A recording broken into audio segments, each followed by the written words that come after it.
आगे अगर हम बात करें 5 डोमेन्स ऑफ इमोशनल इंटेलिजेंस के बारे में, तो EI यानी कि इमोशनल इंटेलिजेंस एक कॉम्प्लेक्स कॉन्सेप्ट है, लेकिन अगर हम इसे छोटे छोटे टुकड़ों में डिवाइड करके देखें तो इसे समझना ना काफी हद तक आसान होगा। आइए कोशिश करते हैं। सबसे पहला है कि अपने इमोशंस को पहचानिए। बहुत से लोग अपने इमोशंस को समझ ही नहीं पाते हैं और फिर ऑटोमेटिक वे में एक्ट करने लगते हैं।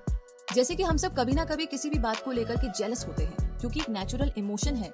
लेकिन जब हम ऐसे इमोशंस को एक्सेप्ट नहीं करते हैं तो दूसरों के लिए बुरा सोचना शुरू कर देते हैं। अपनी फीलिंग्स को एक्सेप्ट करना ही गुड इमोशनल इंटेलिजेंस का फर्स्ट स्टेप है। ऐसे काफी सारे तरीके हैं जिनसे हम अपने अंदर ये चीज ट्यून इन कर सकते हैं, जैसे कि मेडिटेशन एक अच्छा तरीका है और इसके लिए आपको एक्सपर्ट होने की जरूरत बिल्कुल नहीं है। बस आराम से बैठ जाइए, धीरे धीरे लंबी लंबी सांसें लीजिए और माइंड को शांत रखिए। हालांकि आपके माइंड में काफी सारी इधर उधर की बातें घूमनी शुरू हो जाएगी। क्या मैंने अवन का स्विच ऑफ किया, या मैंने उसको फोन किया, अरे वो असाइनमेंट तो किया ही नहीं, अरे आंटी को वो बोलना था, बहुत सारी बातें। लेकिन फिर भी कोई बात नहीं, अपने माइंड में थॉट्स को चलने दीजिए, लेकिन ध्यान रखिए कि ये सारे थॉट्स बस आए और चले जाए। आपको किसी भी थॉट को पकड़कर नहीं बैठना है, वरना ये आपके माइंड और जजमेंट पावर को क्लाउड कर देगी। जब आपका माइंड रोज की चिकचिक से फ्री हो जाएगा तो आपके लिए अपने इमोशनल स्टेट को परसीव करना काफी आसान हो जाएगा। जैसे मान लीजिए आज आप पूरा दिन बहुत ही परेशान रहे, अगर आप थोड़ी देर के लिए भी मेडिटेशन करेंगे तो आप देखेंगे कि सारा दिन आप अपने पार्टनर के साथ हुए झगड़े को लेकर के परेशान थे, लेकिन आपकी डेली की अनइम्पोर्टेंट चीजों ने इस रियल रीजन को क्लाउड कर दिया था, राइट? आगे दूसरा पॉइंट है इमोशनल मैनेजमेंट। ये बहुत जरूरी है। हालांकि ऑथर इस बात पर जोर देते हैं कि इमोशंस हमारे इंटेलिजेंस को कैसे इन्फ्लुएंस करते हैं, लेकिन ये वन वे स्ट्रीट नहीं है। और ज्यादा स्पेसिफिक वे में मैं बोलूँ तो आप कुछ हद तक अपने इमोशंस को कंट्रोल कर सकते हैं। डिपेंड करता है कि आप किस चीज पर फोकस कर रहे हैं। ये टॉपिक स्टेट ऑफ फ्लो के काफी क्लोज है, जिसे फ्लो बुक पे काफी अच्छे से एक्सप्लेन किया गया है।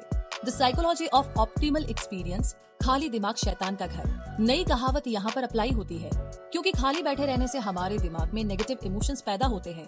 इसके बजाय किसी एक चीज पर फोकस कीजिए और जितना हो सके उतनी देर तक कंसंट्रेशन बनाकर रखिए। लेकिन इस बीच अपना फोन या सोशल मीडिया अकाउंट को बिल्कुल चेक ना करें। अगर आपको अपने इमोशंस को मैनेज करना है तो कुछ टाइम के लिए इन चीजों को भूलना होगा। एग्जैक्टली।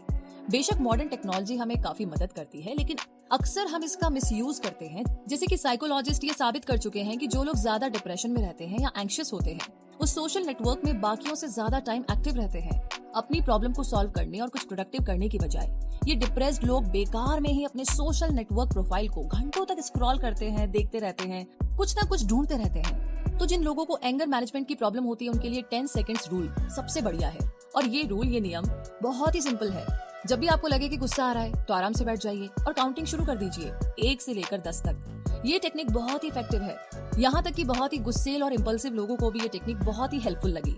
इसकी प्रैक्टिस करने के लिए पहले तो आप एंगर के फर्स्ट साइंस को पहचानें, जैसे कि अपटाइटनेस, मसल्स में टेंशन फील होना या फिर डिजीनेस। इन सिम्टम्स के बाद ही असली गुस्सा शुरू होता है। लेकिन जैसे ही आपको ये सिम्टम्स दिखाई दे, आप तुरंत 10 सेकंड्स वाली एक्सरसाइज को करना शुरू कर दीजिए और फिर आप देखिए कि आप कैसे अपने गुस्से को कंट्रोल कर लेते हैं। तीसरा पॉइंट है मोटिवेट योरसेल्फ। इसका बेस्ट तरीका है कि आप खुद को टाइम टू टाइम रिवॉर्ड देते रहे, लेकिन इस चक्कर में ओवर द टॉप ना चले जाए, क्योंकि अक्सर लोग रिवॉर्ड्स के एडिक्टिव हो जाते हैं। रिवॉर्ड आपका अल्टीमेट गोल नहीं है, ये तो बस आपको आपके गोल में मोटिवेट करता है। हर रोज बाहर जाकर के पार्टी करने की बजाय आप कुछ स्पेशल ओकेजन्स का वेट करें, इससे आपको और मजा आएगा और रिवॉर्ड का भी ज्यादा इफेक्ट पड़ेगा। मोटिवेशन के लिए हमेशा रीजनेबल गोल्स को सेट कीजिए।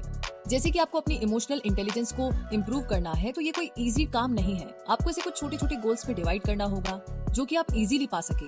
अब जैसे आप अपनी इमोशनल मैनेजमेंट को इम्प्रूव करना चाहते हैं तो पहले दूसरे डोमेन जैसे कि एम्पैथी को इम्प्रूव करने की कोशिश करें।